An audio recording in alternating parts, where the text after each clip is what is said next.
made it to Chiro Hustle. Sit back and learn from the greatest influencers in the profession.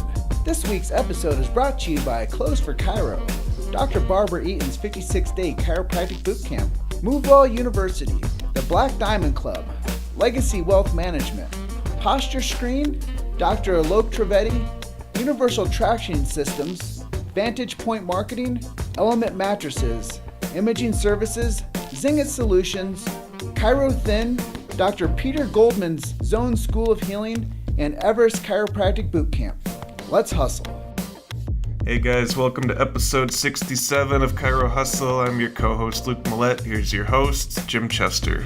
So today we had the opportunity of interviewing Dr. Alex Vidan, and he talks a lot about how the TMJD can be helped with his skill sets and how to get onto the news. So if you guys are interested in becoming that type of chiropractor, listen to this episode.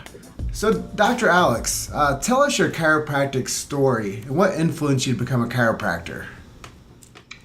So my story is probably like a lot of people where I had an injury and that's what led me into chiropractic. So I suffered from having migraines that I would have once to twice a month. I would have headaches typically about 5 to 6 times a week. That was usually about average for me. And the migraines I would have would just be debilitating. At the time, I was in undergrad and I was going into pre-med. I always knew that I wanted to be a doctor, but I didn't really like the idea of prescribing meds and surgery or any of that kind of stuff. But I didn't know what else was out there. I just wasn't aware. And one of my friends kept on me about going to see his chiropractor. And he was like, you need to go see my chiropractor. I said, what for? And he goes, for your headaches. I go, why would I see a chiropractor for my headaches? You know, I've been dealing with these for 5 years at this point, and this is kind of like the hand that I was dealt. This is what it is. And he was like, no, my chiropractor says he can help headaches. And I go, man, I don't get it. You know, I just wasn't seeing it. I was like, I'm actually, at this point, I'm working at the hospital. I'm actually sitting in on surgeries, and I'm doing all this stuff. I'm going that whole full-on pre-med route, and I'm all in on that. And I said, finally, after about 5 years, I was like, you know, you keep banging on me about going to see this chiropractor. Let me go check this out. Let me see what this is about, because I know all the route that I can go medical, and it's not getting me there, and I don't want to do it. So let's check this out. And I got that first adjustment, and I just remember getting up off the table and going, you need to tell me more about this. Like, I need to know more. Like, that was amazing. And my headaches started just going away right away. And I was just like, this is phenomenal. Tell me more. And he took some time to just pour into me and talk to me about some of it. And I just found out more and more as much as I could. And then I knew this is what I want to do with my life. And I, at that moment, I told myself, I'm going to make sure that more and more people know about chiropractic, because I couldn't believe that I didn't know about it at that point. And I just thought, I need to let more people know about chiropractic care and what we can do. Yeah, you know, Dr. Alex, what I find with a lot of people is they get this love story with chiropractic, and then they become their own advocate, and then they become a chiropractor. And it sounds like you've kind of followed that same route. Yeah, man, I'm in love for sure. So what makes you unique in the chiropractic world? I know that whenever we kind of think about those things about what makes us unique and different, I think that I would say that that my willingness to get our message out there to as many people as I can, and that's what's got me on the news. And so now I've been on the news over 200 times. Wow. I've done it. I've been being regularly on the news, and I don't. I'm on there to talk about chiropractic. To just meet the audience where they are and show them what it is that chiropractic can do to help them. A lot of times I get messages and I get texts and I get all those kind of things, people reaching out to me and saying patients came into them because of the news segments that I did. And I'm game for that. Really, it's just I want to make sure that more and more people are getting underneath chiropractic care. And I just see like the impact that we can have with that. So that's one thing. And I would say the other thing is that I focus on and I take care of a lot of temporomandibular joint dysfunction patients, and I love those things because they're both just niches that I dive into and I dive deep on, and so that's what I love. Wow, that's I knew some of those things about you, but I love the idea that you support the chiropractic brand and you appear and you speak well on the topics to make sure that people can digest what chiropractic is and, the real meaning behind it about the body healing naturally. So I think that's really cool. But there's also something else I think that you do that people don't know is you take care of the pro baseball team. Oh yeah, yes. So yeah, that's probably something I should mention too. Yeah. So I was the chiropractor for the St. Louis Cardinals whenever we won the World Series. And so they were amazing people. In fact, the reason that I was running just a minute or two behind is because I had one of the guys that needed to get in from last night from playing and everything, and he needed to get in and get an adjustment, really get himself taken care of so he could get back out there and do his thing. So, they're an amazing organization, amazing people, and to get to work with them was phenomenal to be down there, just to be a part of that whole thing, the World Series and everything that goes along with it. And, it's something that will always be near and dear to my heart. So, for sure. Well, I don't know if you noticed, but I'm a massive Chicago Cubs fan, so oh, awesome. I'm just really happy you're taking care of them. Well, I can tell you this, that any time that I would take care of I would take care of the Cubs, that number one, I always get this from St. Louis fan base that are always like, so do you give them a bad adjustment so that they can right, so, like give them a little? I'm like, no, we don't do any of that. But I will say this, that the Cubbies are always, they've always been just full on pro chiropractic, right? And that for me, like, I love that. And so, yes, contractually, I'm supposed to not like the Cubs, but because of the fact that they love what I love, I'm kind of like, all right, those guys, maybe they're not so bad. So, that kind of a thing. Well, I enjoy the friendly banter. Yes, for sure. So, do you have any favorite mantras or quotes or words of wisdom that keep your momentum going as a doctor and as a speaker? Yeah, I would say that for me, the mantra is that actions are awarded. So actions are awarded for sure is the mantra for me. And then the other thing is that perfection punishes profits. So and that's kind of sums up my two thought processes on the fact that, kind of going deep into like the thought process of things, as in the actions are awarded, like just get it done, like let's go, let's do it. And that's the mindset, as well as you've got to have that business side too, where you're focusing on, well, what is going to be the best use of my time? But far too often I find that we get locked up in just the paralysis of analysis. And so we get stuck. And so when we get stuck, then we put it on the back burner and we keep delaying. And I'm sure that every one of us right now that's listening to this could relate to the fact that I have a stack of things or those emails that I've flagged that I got to get back to, and the thing I mean to do and I'm going to do, and you really want to do it, but you're waiting for it to be perfect before you're ready to take that step. And so I just say, actions are awarded. Just keep moving forward in that direction. Keep failing faster and faster so that you can get better and better at it. And then eventually that's whenever the perfection, air quotes, starts to come, right? Very cool. So tell us, what's possible in the future with what you're doing and accomplishing as you work closely with the oral healthcare field? I look at that as, and I always like to share my heart on that too, and the fact that I look at it as that is just an avenue for us to help more and more people in our community. That's what it comes down to. Like, we can provide more care by this vast market of temporomandibular joint dysfunction. TMJD is the second largest musculoskeletal disorder that there is. There's a massive number of people that truly need our help, and oral care providers are looking for people to work with and co-manage the cases with, this care with. And because of that, I look at it as it's a $4 billion industry. That alone, just that one little niche of TMJ, $4 billion annually. And when you look at that, you think about the fact of, wow, that's a whole lot of people that we have an opportunity to help that are out there searching, and they're not getting the solutions that they're looking for right now. And it's because just not enough of the aspects are being addressed and met. So for me, I look at it as the sky's the limit. There's so many people out there that can help, that get true help from chiropractic care with their jaw, whenever we know exactly what to do, we know how to meet the oral care providers where they are, we know how to actually provide the proper care for the patient in the specific regards that's needed based on their findings, and make sure that we know how to then on the back end communicate with everybody that needs to be co-managing the case, and we learn that team environment to be able to communicate with all of us, then all of a sudden it really blows things wide open, and it's a huge market per se, right? I hate to say that an individual is a market, but you know what I mean. It's one of those things where it's just a lot of people that we can help, and I'm excited about docs that are diving into that. Well, I kind of have something off script here. Sure. So I guess recently I was just told that I have TMJ.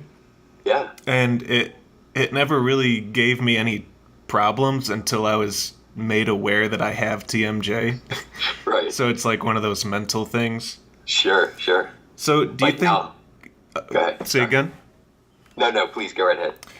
Sorry. Well, so I was wondering, do dentists have any ways of treating or helping with TMJ as much as a chiropractor would? Or are chiropractors like the only ones that can really help that? I would say this. I would say yes. Oral care providers have great things that they can do to help, and they do a great job at it. The thing is that a lot of times there's just more components that need to be addressed, right? The body's ability to adapt to the stressors that it's under just isn't able to fully complete that and isn't able to get full resolution of the problem. And so what we need to do is we need to inject what it is that we can do, right? And what I mean by that is that we need to make sure that we're accomplishing our parts to allow the body to adapt to the stressors that it's under. Because maybe there's bruxism, you're grinding your teeth, or you're doing something that's putting an immense amount of stress on the jaw due to different, external stressors and forces that your body's processing and dealing with. And so whenever we have those types of things, it doesn't get fully corrected typically just from an appliance or by changing the position of the teeth. Those things can a lot of times get the correction that we need. So great. But what about for those cases that don't do that? So usually in the next step for that vast majority where it becomes a chronic condition for those people that fall into that category, what ends up happening to them is that they then are looking at surgery, and nobody wants to have surgery done on their jaw. So I look at it as there's a place for us at that table for us to care for those patients, right? For those people in our community that need it. Just like talking about how we were having the banter about chiropractic with professional athletes. It's the same thing. We all look at it from our different perspective. The PT looks at it from his or her perspective. The athletic trainer does the same. The orthopedic surgeon does the same. But if all of us look together and we all see the different things that we are truly the best at, the person that wins the most in this particular instance is the athlete. And really outside of our own four walls and our practices, how many other people do we work with in order to get the patient the results that they ultimately need? And so I like to take the approach of how is it that I and an oral care provider can work together? They do the thing that they're best at, which they're amazing at and phenomenal at. I'll do the thing that I'm best at as well and fall in that same category within that. And then we're going to win, because the person that's going to win the most is that patient that's sitting there, that person that needs the care. Yeah, so it's bigger than ego. Yeah, much bigger than ego, for sure. It has to be, man. Yeah. It has to be. Ego just gets in the way. You have to have some of that in some regard, and hear my heart on that. I don't think that there's anything wrong with having a little bit of ego, kind of as whatever that you need. If you need a little bit of ego to have it as your driving factor, go for it. If you don't. But whatever it is, make sure that doesn't get in the way to block you and negate what it is that you're actually trying to accomplish and do in your life. Yeah, I think ego gives people edge to be experts. And as long as they're humble enough to what others' perceptions of them are, then they can still carry that ego and be healthy with it. Right. There's a healthy way to have ego. Yeah. Exactly. And there's no winner out there that doesn't love what they do. For sure. You better. And be proud to say, each one of us should be proud to say, no, I've got the best office in whatever your town is. Exactly. And there's going to be a little bit of ego with that too. No, I've got the best team. No, my patients are the absolute best. They're phenomenal, right?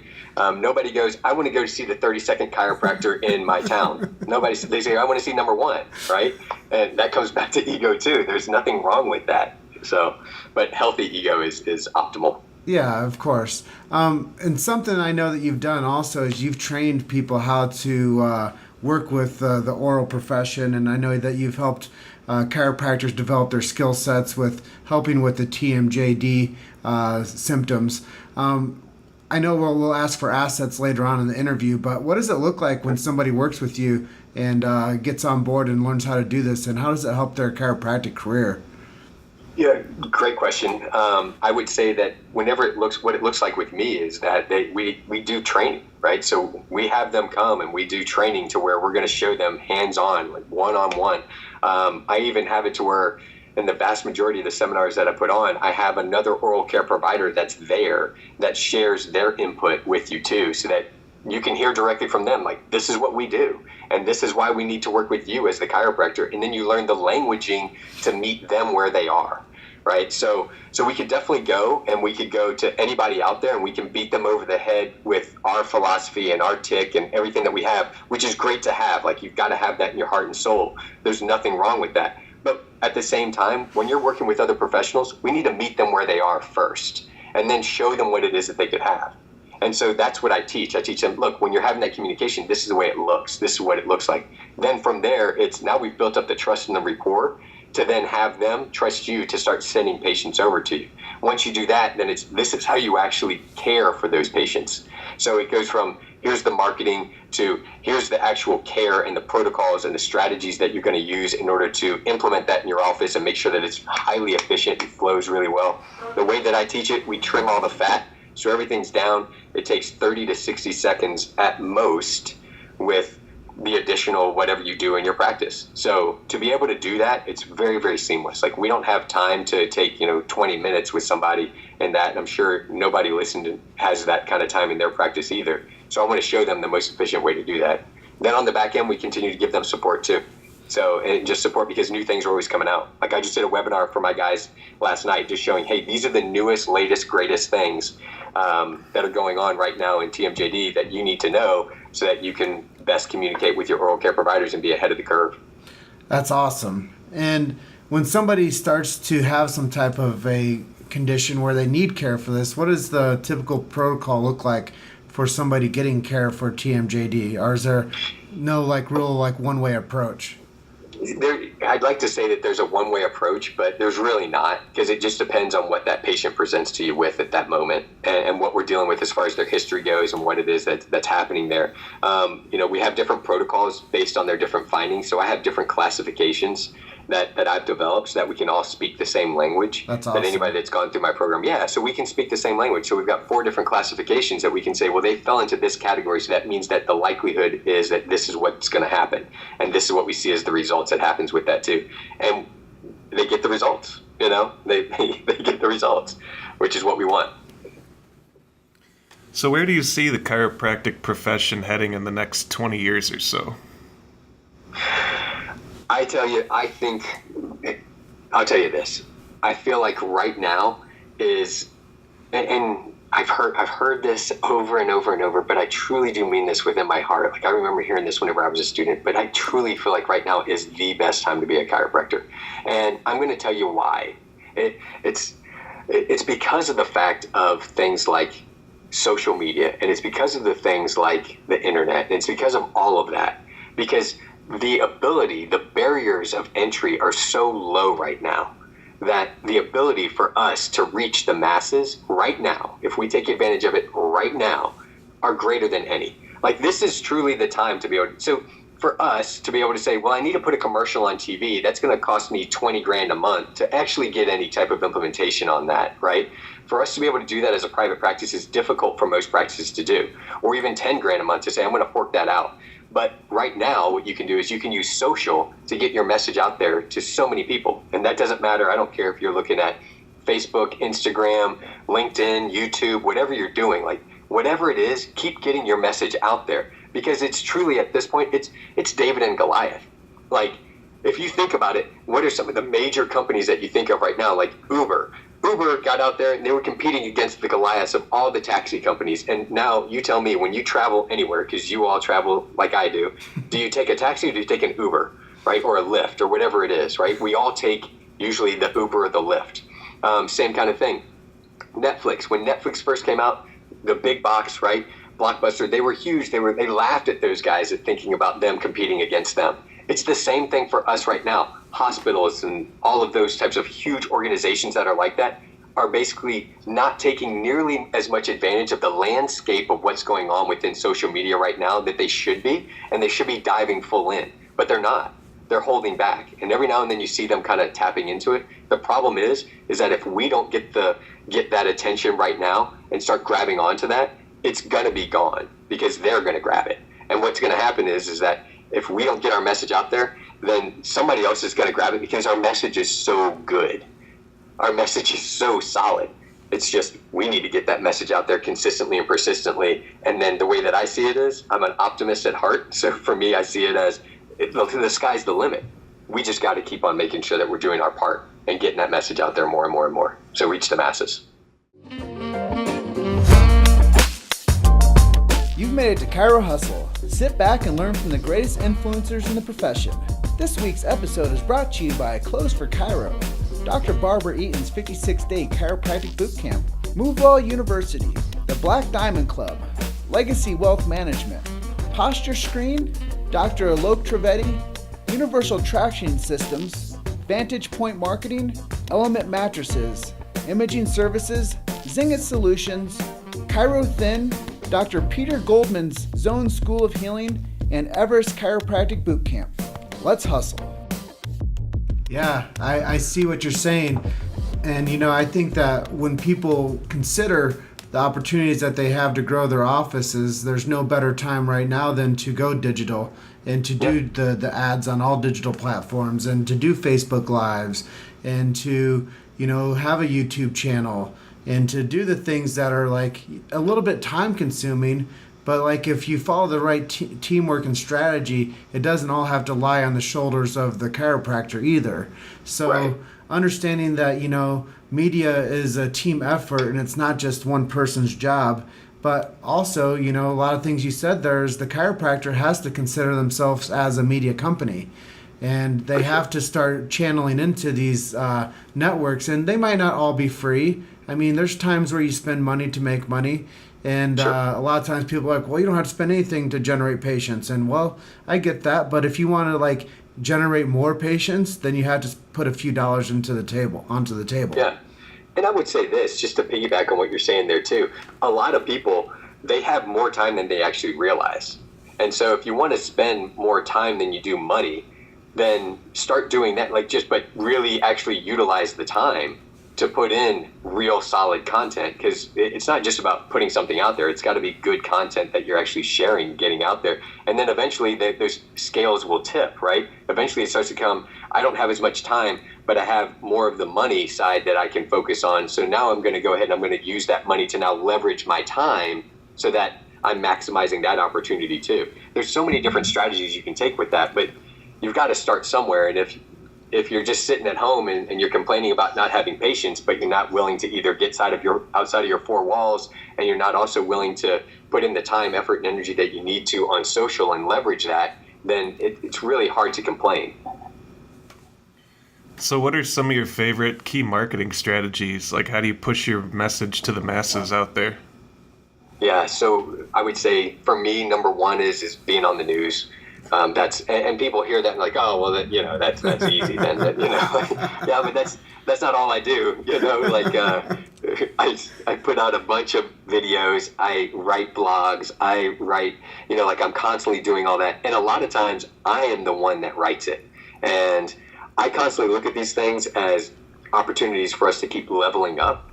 And I'm sure just like each one of us, whenever we were in high school, we thought, man, I'm so busy. I don't have time to do anything. I'm busy with everything. And then you get into undergrad and you go, man, I had so much time in high school. I can't even imagine, and then all of a sudden you start to go to become a doctor of chiropractic. And you're like, I thought I was busy whenever I was in undergrad, 12 credit hours, 15 credit hours. That was nothing. Look at me now. Look how many hours I'm taking and all the amount of time it consumes. And then you get out into real practice and you go, holy cow. I thought I had all that free. So it's always constantly leveling up. And so when your norm becomes production and getting things done that are actually important, then that changes everything. So you start to go, where is it that I can focus the most amount of attention that's going to get me the most amount of return on that investment? So for me, I love doing video because video talks 24/7, right? It's leveraging my time. I can be in two places at once. I can be in my practice helping patients, or I can be out doing a talk, or I can, at one of the companies that we work with around here in St. Louis, I can be, traveling to the next seminar, but the video is still working for me. I can do the same thing with blogs, and I can do the same thing with all of those things. And that stuff is constantly working for you. But you have to make sure that you have the good content so that it's not working against you. It needs to be timely. It needs to be something that's intriguing and interesting as well. So when I look at those things, I look at it as, what are the ways that I can leverage my time? That's really what all of that comes down to for me, is leveraging time.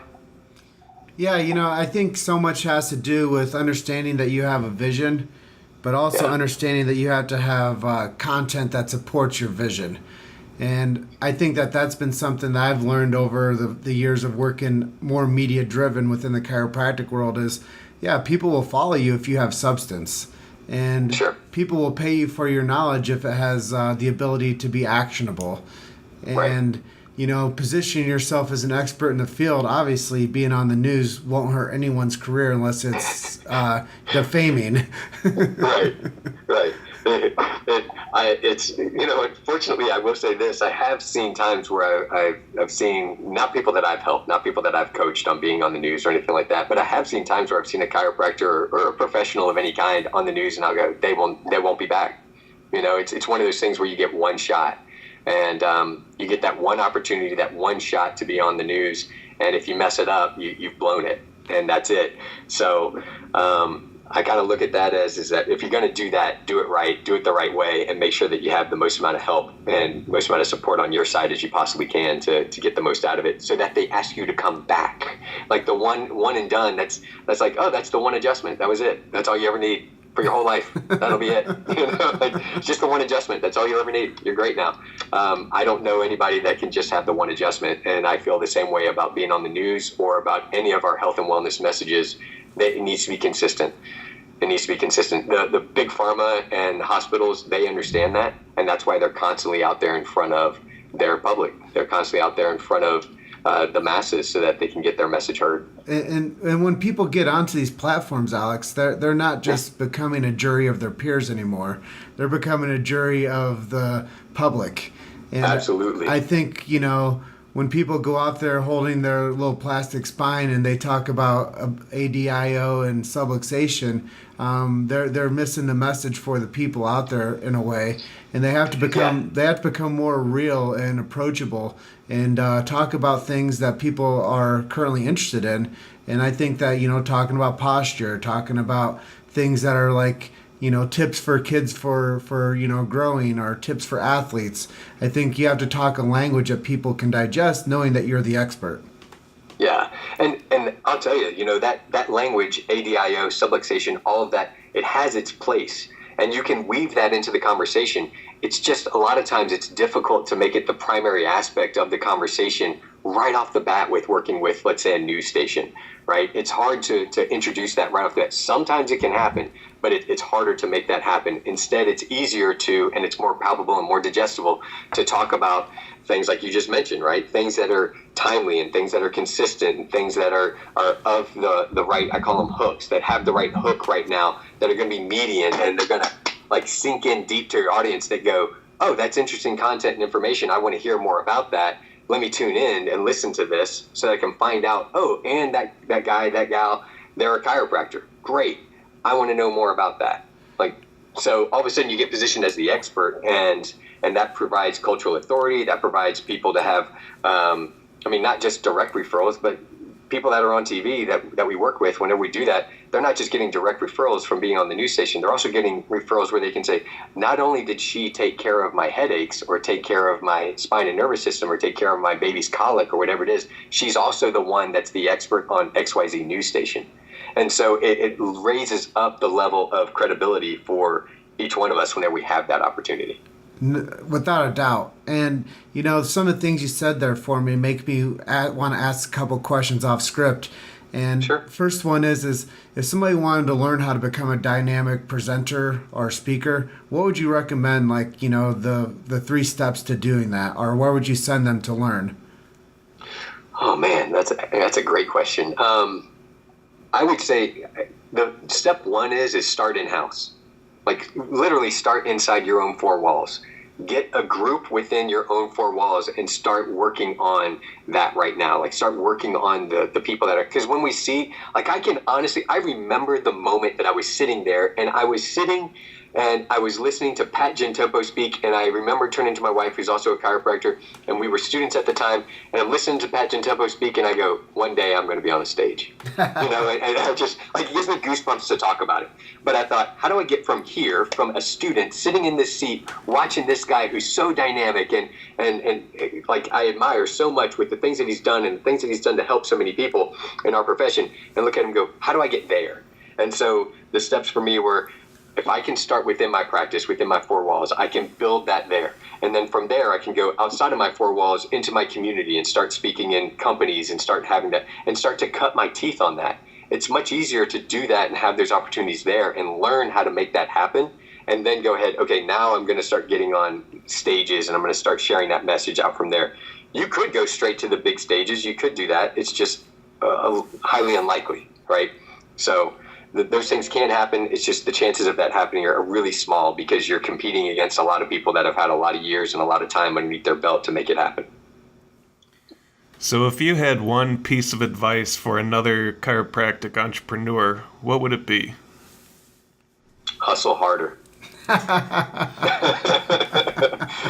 That's it. Like, hustle hard. Like, I'm a big fan of hustle your face off. Like, just literally get at it and go. Like, just go. And that would be the thing. Now, of course, you have to make sure that that's focused and directed in the places that it needs to be, right? It needs to be, I find far too often when I'm talking to people and we're discussing what it is that they're doing with their time during their day, it's filled with a lot of fluff and a lot of busy work. Busy work doesn't reach the potential that we need for it to get the return on your time, which is your absolutely most valuable asset. None of us will get any more time out of the day. It's what we do with that time that makes the most. And so when I say hustle harder and hustle your face off and do that, then the opportunity is okay, where is it right now that I'm looking and I'm listening to this right now? Like, what is it that I can take action on today that's going to change my outcome tomorrow? And then tomorrow, what's the thing I can do today that's going to change the outcome for the next day? And then what's the thing that I can do right now that's going to change the outcome for my life, my family, my future in a year from now? And when you start looking at it from that kind of perspective, and then now 10 years from now and 20 years from now, and you start seeing that long-term game, then you start going, man, I don't have a lot of time. Like, I don't have a lot of time here to make everything happen that I need to. So I need to get down to it and I need to push. And then the other thing that I consider is that everyone that you know in your family and everyone that whose lives have touched ours has given up everything somewhere along the way in order for you to have the life that you have right now. And so when you consider that and you consider the fact that, you know, like your family gave up everything to come here, to come here to the United States, right? To have the opportunity, like they risked everything to come here to have that opportunity for you to get this opportunity to be where you are today. Like, you owe it to them. Your chiropractic ancestors, they did the same thing. They went to jail. They gave up everything. They didn't know if the knock at the door was going to mean I'm going to jail or it's a new patient, right? You know, your Lord and Savior absolutely gave up everything so that you could have the life that you have. Like, all those things, you start to look at that and you go, there's no reason I shouldn't be hustling harder. Like, there's no reason. Like, I'm amped up right now, and I'm going like, okay, what's all this stuff I'm going to crush as soon as we get off this webinar? You know, like, I'm salivating. I'm ready to go. So, I love it. Like, that kind of stuff. I love that you're so fired up, and we were able to have such a great conversation on things that matter to us.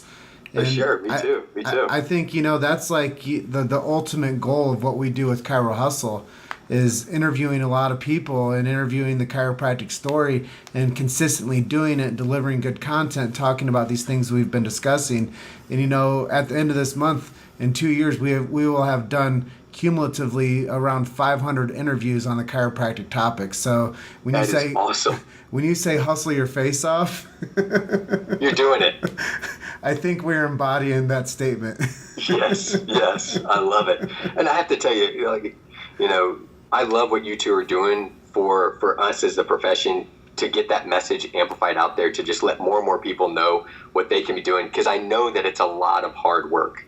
And just from me to you, I appreciate what it is that you're doing to help so many people out in our profession that need it, and that they're looking for that guidance. They're looking for places to go, and you provide a place for them to go for that. So thank you.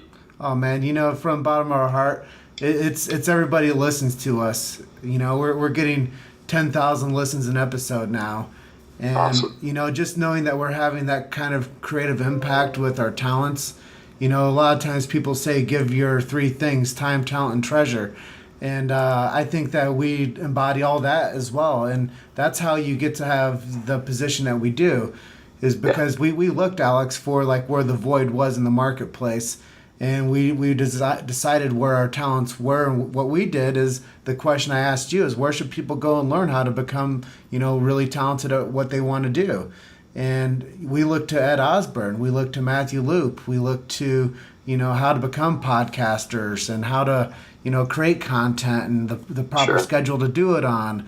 And we've thrown our own innovation on top of that. So when it comes to content creation, I think that most people just have to be driven to be able to be bigger than themselves with something that they feel that they believe in. Nice. It's definitely agree with that. That you got to be bigger than themselves. It's got to be thinking outside of us, right? Yeah. So reeling it back a little bit, the question that I'd like to ask you is a little bit more about your personal time. What do you read? What do you listen to? I'll tell you, I love to read. I just find that I don't. So I'm a dad of three, right? So it's my wife and I, and we've got three little ones, and so a lot of my time is being to where I'm reading books to my kids, and we make them to where they're solid, good books, right? So they're things that they can learn lessons on. So I love to read. I consume constantly. But what I really like to do is I like to use things where I can listen to books on audio, and I do that all the time. And so I'm blessed that I get to drive my kids to school each and every morning. And when I drive them to school, we're either talking about life and what's going on, or we're listening to a book. And when we listen to the book, we stop it, we pause it. We've listened to all the Sharks books. We've from the show, right? We listen to all those. We listen to Brian Tracy. We listen to legends, and we listen to these guys, and we listen to what it is that they've got to share, and then we stop and talk about it. So that way, I'm getting fed, they're getting fed, they're getting that content and information as well. But I have my time that I get to dive into that, and for me, that's creative time. Like for me, I love doing that, because it allows me to pour into them and have them be part of the conversation. And then I have my own things that I listen to that are separate books that I need to like really dive into and then take notes on and do that kind of a thing. So that's, I just love consuming all of it. So that's really it for me. All right, Alex, it's resource time. If someone wanted to book you for a talk or learn more about you, what are some websites they could visit? Yeah, they could go to, they could go to drvidan.com. That's our regular website just for here for the practice. They could also go and follow me anywhere on social. I'm on Facebook. I'm on LinkedIn. I'm on, Insta, Dr. Alex Vidan. So you can go on there. You can also connect with me at dralexvidan.com. We can go on there too. If you're interested in anything as far as finding out about temporomandibular joint dysfunction, it's doctor, so drtmjd.com. Or if you want to find out about getting on the news, it's ticktv.rocks, so tictv.rocks. Awesome. Is there anything you wanted to talk about that we just didn't ask you? No, man, I loved everything that we got to talk about. It was all good stuff, man. It was all great. I would leave it at that. I loved everything that we shared. Well, I appreciate hearing how great of a dad you are and paying attention to your kids and teaching them, things to listen to and how to pay attention to their behaviors to be better people too. So that's awesome. For sure, man. Got to pour into them. I tell you what, they have taught me so much about myself and so much about just life and what it really means to be a dad and to be a parent and to be a human being. They are absolutely a mirror of who we are as people, and I love being a dad and being a parent. And there's things that we have to make sure that we're doing with them and in their lives, and I tell it to them straight and let them know exactly what's going on, and they appreciate that. So and I love getting to do it too. Well, Alex, I really appreciate interviewing you today on our show, and I really hope I can actually meet you at one of these upcoming events. I'll buy you a drink. That would be great. Yeah, no, I would love that. I would love that. Like, it would be great. We were like passing ships in the night, so eventually it will happen. I know I've seen you, I just haven't met you. Right. It's like we haven't gotten a chance to actually connect and shake hands, which it will happen. Very soon. For sure. Yeah, and I appreciate you spending some time with us today and sharing your story and letting people know about what you do and why you do it and who it's for. And the friendship will continue, brother. So thank you so much. For sure. And have a great day. For sure. Thank you, Jim. All right, we'll see you. Bye, Luke. Thanks for listening to Chiro Hustle. Don't forget to subscribe and check back next week to continue hustling.